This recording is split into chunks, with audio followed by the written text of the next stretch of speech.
Welcome back to the Hannahcast YouTube channel, and today I'm going to be giving you my July Oscar predictions. This week we're doing Best Picture, and next week we're going to be doing the acting categories. Then the next week it's going to be directing and screenplay, and then the next week is going to be text. That's just how it's going to be for the rest of the year, pretty much. I mean, obviously there will be other videos sprinkled in between. I do want to try to do more of those tier lists since you guys really like those.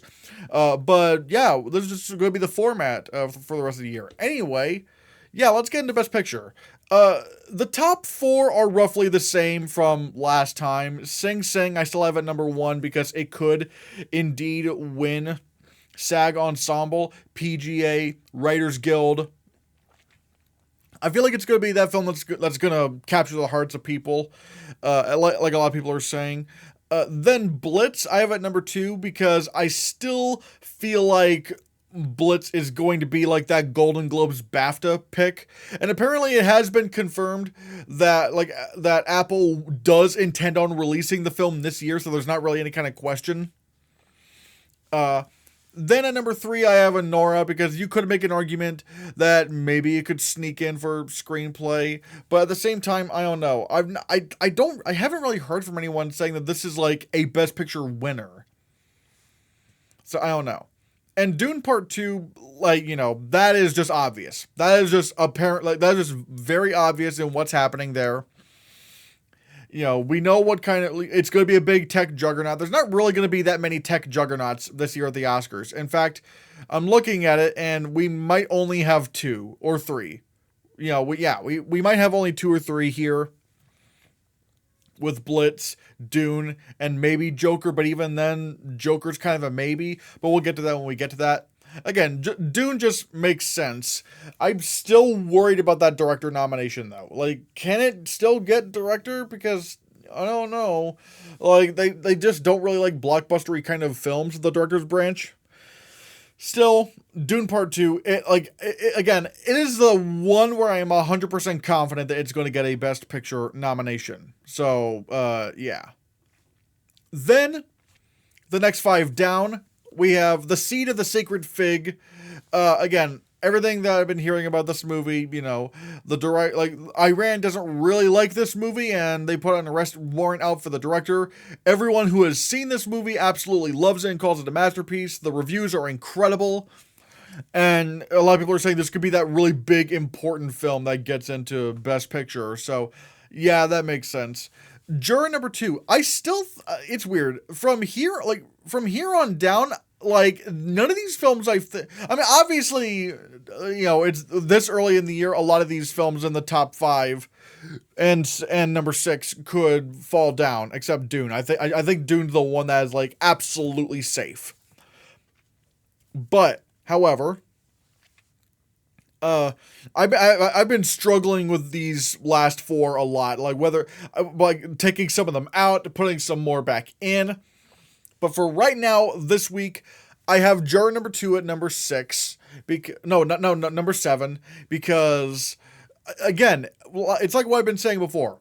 This is probably Clint Eastwood's last film, and if it's not American Sniper or Richard Jewell, even though American Sniper did get Best Picture, if it's generally agreeable and the screenplay is strong and it has strong performances, I feel like Juror number two could probably just get in. It could be a good farewell to Clint Eastwood, and it would just, again, I think it makes sense. We'll have to see how it performs.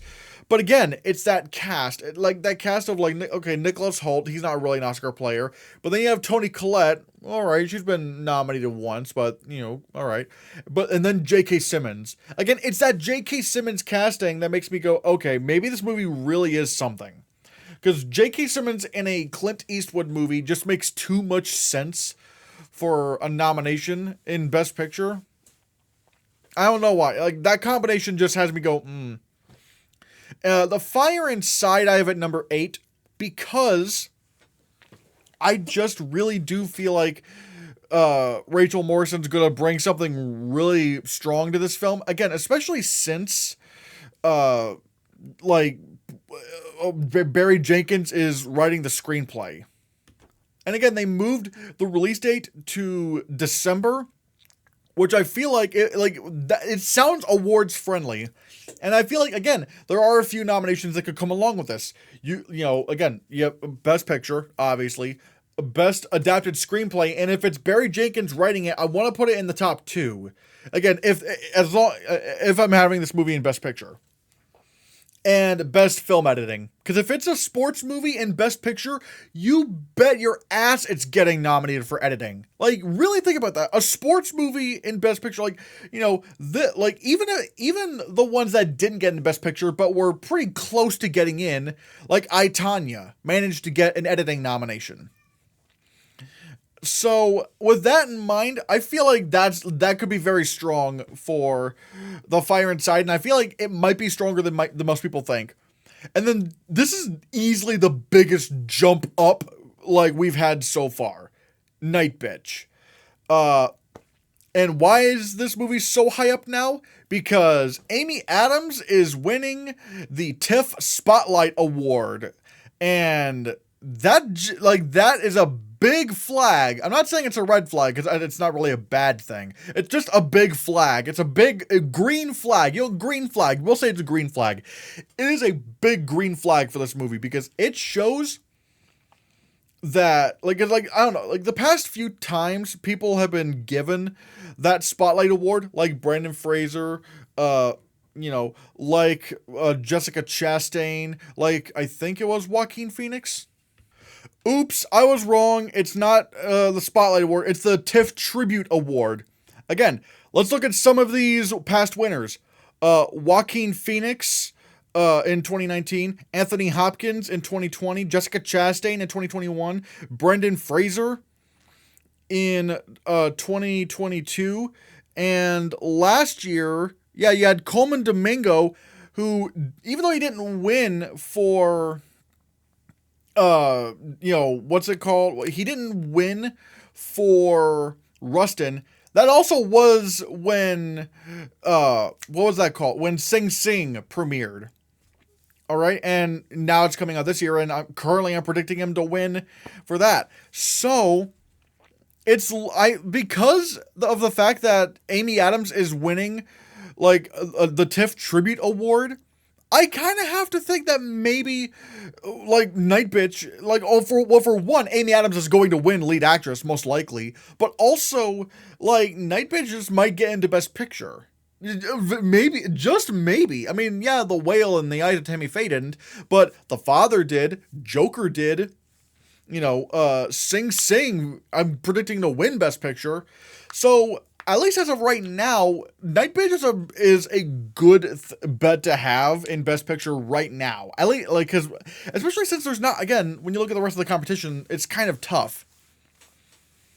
And here's the weird thing about Night Bitch, and this kind of goes back to when I was doing the below the line categories last week.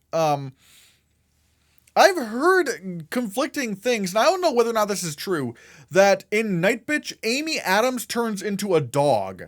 I've heard that, her mind kind of turns into that of a dog, but from what I was reading, it looks like she might be turning into an actual werewolf creature. And if that's the case, then, oh my god, especially if you look at my, my awards expert app, if she is turning into a werewolf, then, Night Bitch is winning Best Makeup. In hairstyling. Just straight up. Not only do you have a good acting makeup combo right there, but it's a big transformation, and I think it might win that. And this would probably make for a good narrative for Marielle Heller as well, because she's really been at it with the screenplay categories at the Oscars. Or at the very least, she's been writing movies that get, significant Oscar nominations, A Beautiful Day in the Neighborhood, Can You Ever Forgive Me? So, Night Bitch has, a few narratives going around. And again, if this movie really does, knock it out at TIFF, again, I maybe Night Bitch is stronger in Best Picture than we think. Maybe not going to win levels of, I don't think that, but again, at bare minimum, what can I see coming out of this movie? Lead actress, Adapted screenplay, makeup, best picture. Granted, 4 nominations isn't that big, but I don't know. I guess it would also depend on like what other kind of craft. I can't imagine this movie having a bunch of different kind of crafts because it sounds contemporary. I don't know. Maybe there's a score nomination somewhere. Maybe there's I don't know. Maybe there's a song in the movie. I don't know, but still. Right now, I can't, like, even though I was very skeptical at first, the moment Amy Adams received, it was announced that Amy Adams was going to get that TIFF Tribute Award, I'm just like, okay, yeah, I think there's at least a good chance Nate Bitch gets into Best Picture. I mean, hell, even The Whale was somewhat close. And then Joker Folie à Deux. This is one that I've been taking out and putting back in. I didn't really know what to do. I'm going to say it's still in, although, again, the fact that Lady Gaga, I'm not predicting her to win lead actress, it's kind of tough. I don't know what to do there. Because, like, now I'm thinking, like, does it only win costume design? Like, that'd be strange for the movie to... And even the first film didn't win costume design. But again, the nomination ceiling is so high. But again, there's still the argument that makes 3 Warner Brothers movies in Best Picture. And I don't know if that's going to happen. Like, maybe Joker Folie à Deux is just not all that big. But at the same time, there are so many crafts or just so many different things in general you could nominate it for. Again, lead actress, costume design, production design. Like, what was it called? I was about to say best makeup, but no. And ever since I made my last video, Mad Max, like the Furiosa, I should have put that in. I should have put that in at number 2, and also Night Bitch is at number 1 right now. So I'm kind of pushing Joker out of best makeup. So yeah, and also maybe best sound. So that's 5 nominations, potentially 5 nominations. Again, picture, actress, costume, production, sound. Oh, and cinematography and film editing. So, okay, yeah, that's the problem. If I take it out of Best Picture, that means I'm going to have to really cut down on the nominations it can get, even though the nominations, it looks like it can have, it's so huge. Like, the amount of nominations Joker 2 could get is just gigantic. But if I'm taking out a Best Picture, then I would have to take it out of some categories, and I don't know what to do right here. I just don't know what to do. So right now I will still have Joker at number 10, but I don't know, especially the fact that Lady Gaga is no longer winning lead actress, at least currently in my predictions. I'm concerned. That's all I'll say. I'm concerned. Number 11, and this is where things kind of get weird. It's like The Room Next Door. This also has a good reason to be nominated, because you could easily see this getting lead actress, supporting actress. Yeah, lead actress, supporting actress, and maybe score if Gabriel Iglesias is strong. But at the same time, I guess it would need screenplay, but I guess if you could bump Joker 2 out and it could get that. It would mostly be above the line nominations. So, like, this could definitely happen, especially if Joker is just not that well received. So we'll have to see. The collaboration. Again, always keep an eye out for movies written by Anthony McCartan, because that's where you will get your Theory of Everythings, your Bohemian Rhapsodies, your Darkest Hours. And yeah, you also had The Two Popes, which didn't get into Best Picture, but I would make the argument that that would have been number 10 if it was in Best Picture. Like, or, no, what am I saying? If there were 10 nominees, The Two Popes would have been 10. Yeah, if there were 10 nominees for Best Picture that year, The Two Popes would have been number 10. So, and yeah, and there was I Want to Dance with Somebody, but that I always knew that was never going to be a thing. So, yeah. This is tough, though. This is tough. So we'll have to see.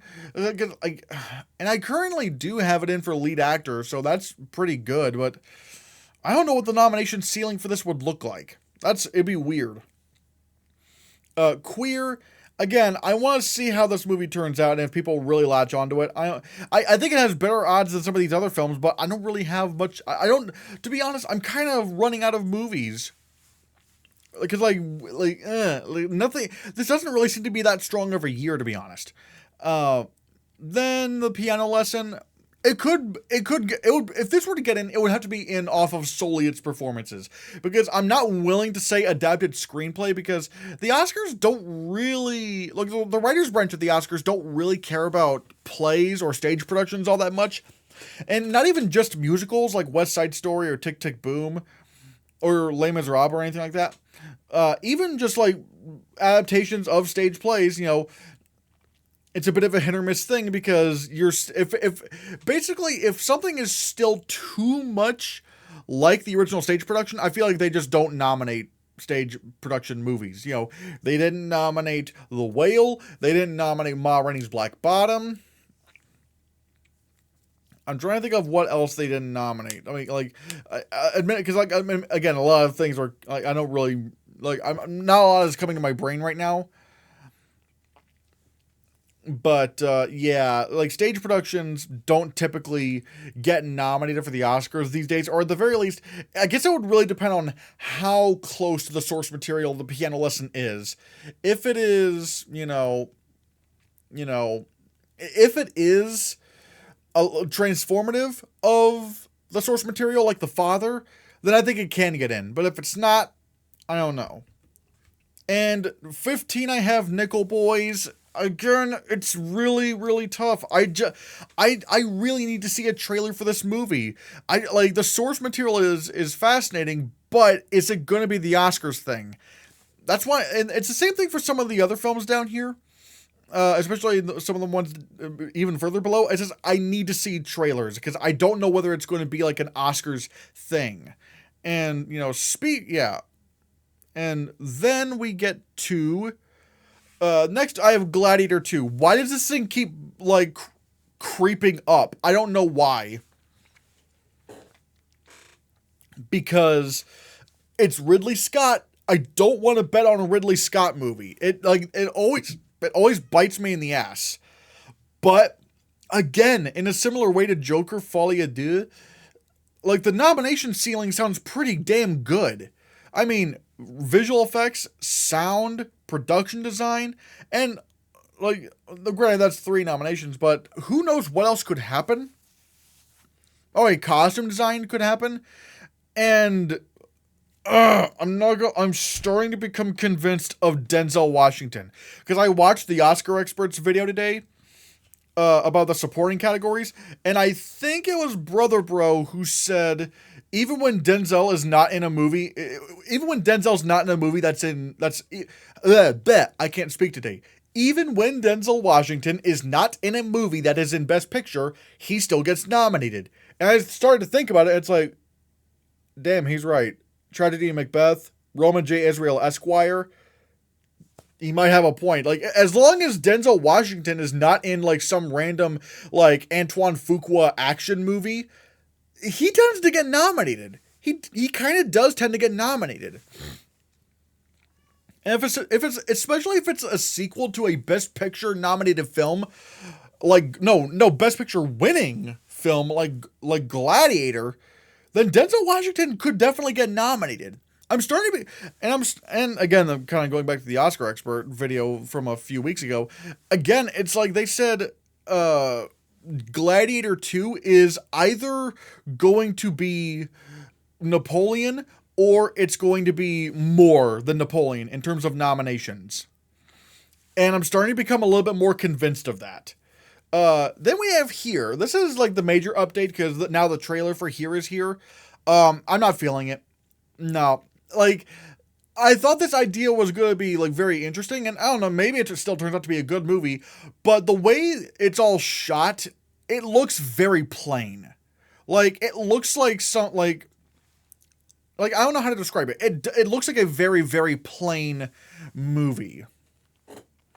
Like, it's not shot in a very interesting way. Like, I thought it was going to be like The Zone of Interest or something, which, granted, why am I comparing it to The Zone of Interest? Where, like, The Zone of Interest had like, you could just take a frame from the Zone of from The Zone of Interest and, like, just, have the movie be in that one spot, and it would probably be very fascinating. Because of the way it's lit and the way it just kind of looks uncanny in a good way. With here, it doesn't really look all that remarkable in terms of, the craft, other than the visual effects. Like, I'm not gonna lie, the de-aging looks very good. Like, probably some of the best de-aging I've ever seen. But other than that, everything else looks very standard. Like, even the outside shots, where characters are, like for example, you see like this Native American woman, and it's not shot, like the whole area is not shot in an interesting way. And so that's kind of making me, hold back a bit. But again, it's Eric Roth. I don't know what's happening. Yeah. The Eric Roth thing really does make me go, could this be a thing? I don't know. I'm not going to say completely no way to here, because maybe the movie actually does end up, tugging at the heartstrings of audiences. Maybe that does happen, but especially since it's not going to any film festivals, to my knowledge. Yeah, just straight up November 15th, like not really any kind of like release, like no real, or I mean not really any kind of,